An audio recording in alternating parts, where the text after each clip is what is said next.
الشيطان الرجيم بسم الله الله أكبر الله أكبر الله أكبر الله أكبر لا الله أكبر الله أكبر ولله الحمد الله أكبر كبيرا والحمد لله كثيرا وسبحان الله بكرة وأصيلا لا إله إلا الله وحده صدق وعده ونصر عبده وعد جنده وعجب الأحياب وحده لا إله إلا الله لا نعبد إلا إياه مخلصين له الكافرون ولو كره المشركون ولو كره المنافقون لا إله إلا الله والله أكبر الله أكبر ولله الحمد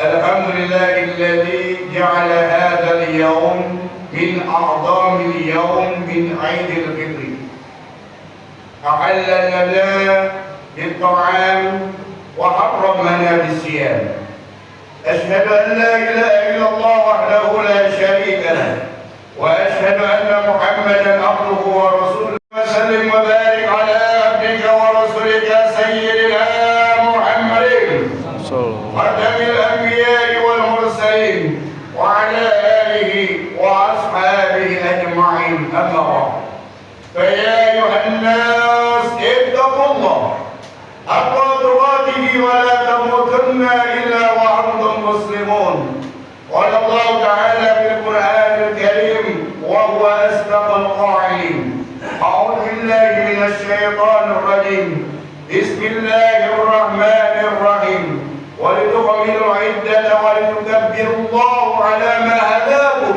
ولعلكم تشكرون الله أكبر الله أكبر ولله الحمد. Sidang yang dimuliakan oleh Allah Subhanahu wa taala. Baiklah, kita panjatkan puji dan syukur kita kepada Allah Subhanahu wa taala. Dia memberikan kepada kita bermacam-macam kenikmatan, terutama nikmat iman dan Islam serta nikmat sehat walafiat.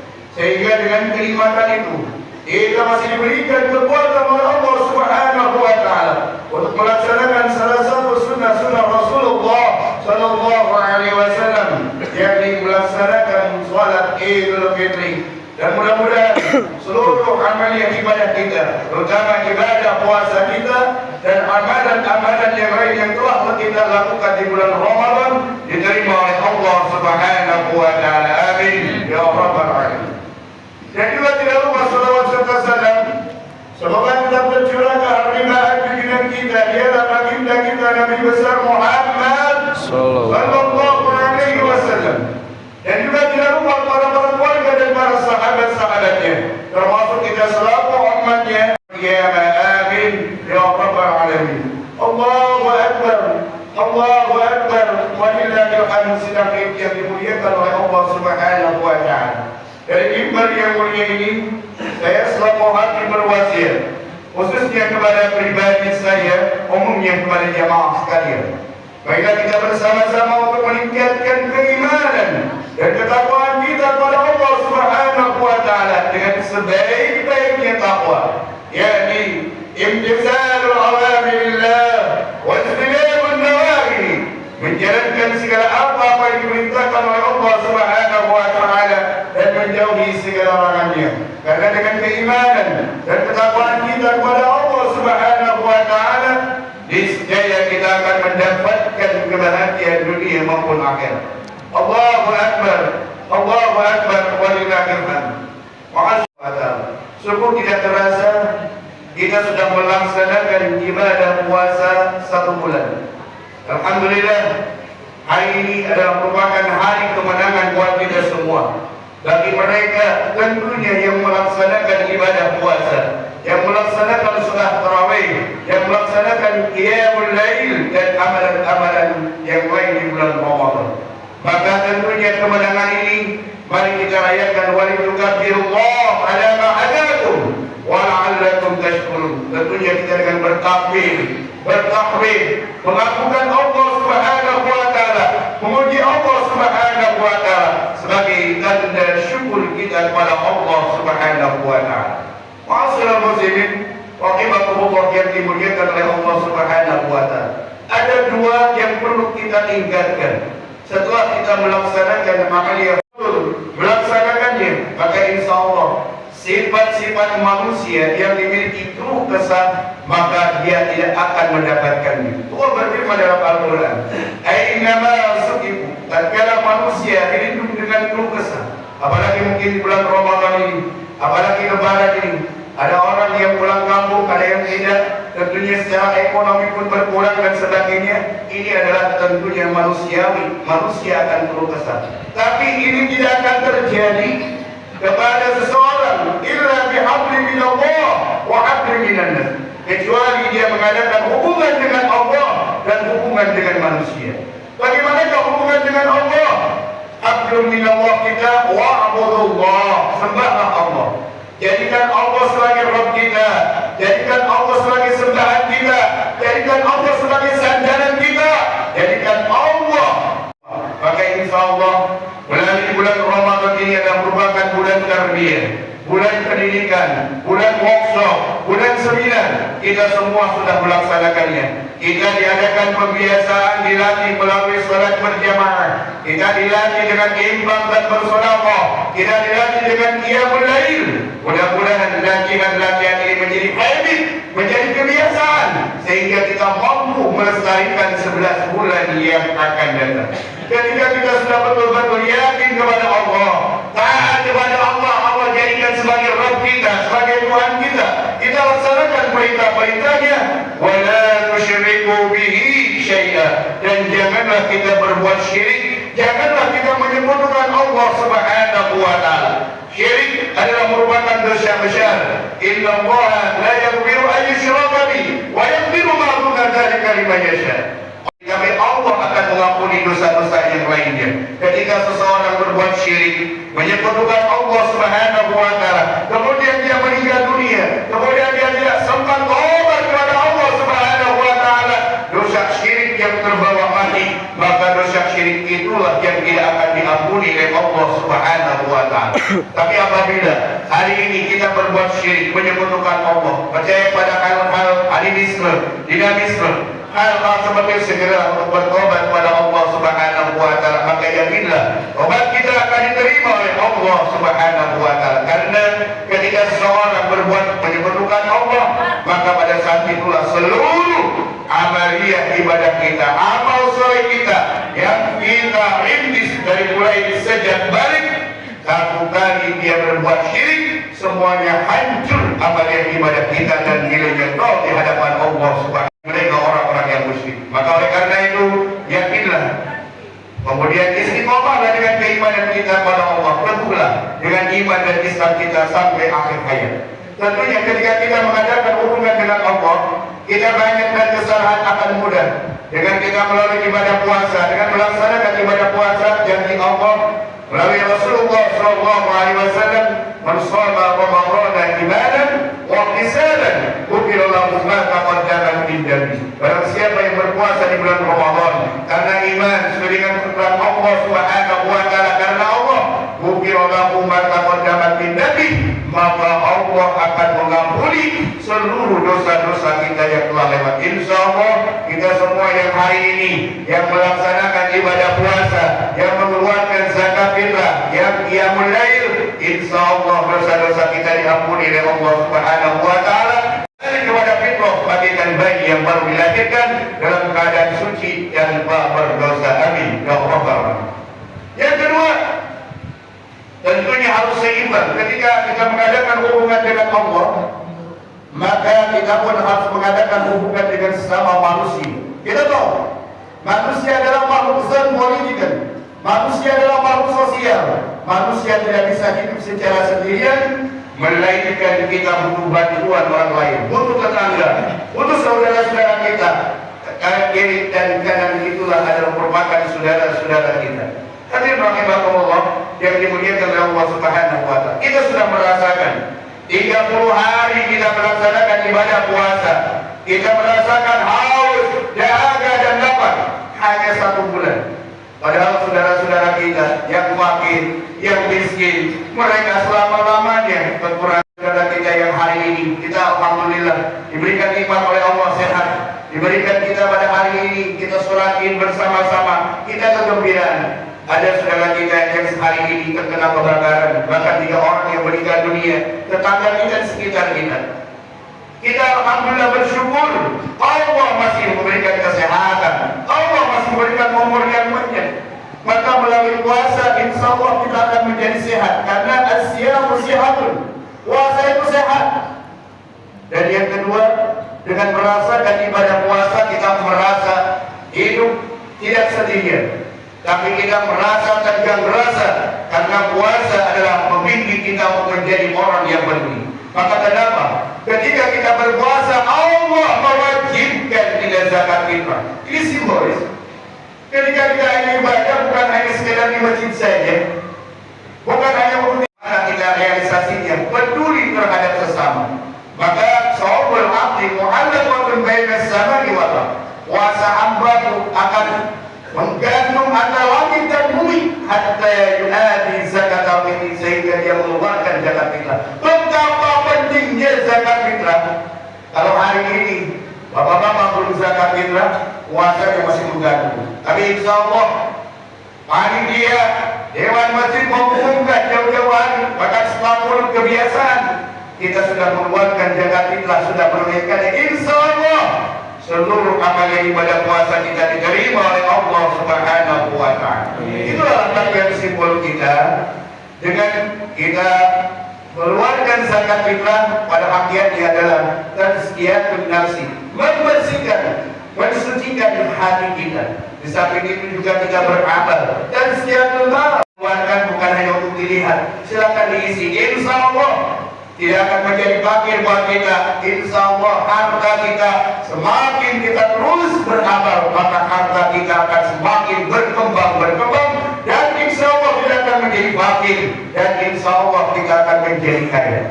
Dan ingat, ketika kita mengadakan hubungan dengan sesama manusia, tentunya kita banyak salah, kita banyak kesalahan, karena manusia al-insan ma'al qata wa lisan.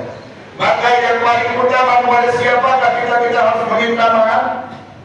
Setelah tadi ayat tadi, wa'budullah wa la tusyriku bihi syai'an wa bil walidayni ihsana.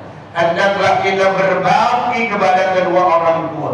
Berbakti kepada orang tua disejajarkan dengan kewajiban kita kepada Allah, disejajarkan kita dengan larangan. Apabila masih ada orang tua, apalagi di sana di kampung, mereka sangat mendambakan anak-anaknya, ulanglah dengan niat semata-mata untuk silaturahmi, semata-mata untuk berbuat baik pada orang tua, karena keberkahan ada di orang tua. Insyaallah ridho walidain wa suhtullah yusukil walidain. Ridho Allah tergantung pada ridho atau tidaknya orang tua. Murka Allah itu pun terdapat pada murka dari orang tua. Jika ada selain dengan orang tua, segeralah meminta maaf kepada orang tua, karena kalau orang tua tidak memaafkan, maka Allah pun tidak akan memaafkan. Tapi alangkah sombongnya kalau orang tua tidak memaafkan. Saya yakin orang tua mempunyai rasa kasih sayang kepada anaknya. Tidak ada orang yang tua tidak mau memaafkan. Bahkan sebelum anaknya meminta maaf, pasti orang tuanya akan memaafkan dosa-dosa kita. Jangankan keberkahan, jangankan rahmat Allah, maka hidupnya akan susah dunia dan akhirat. Itu penting.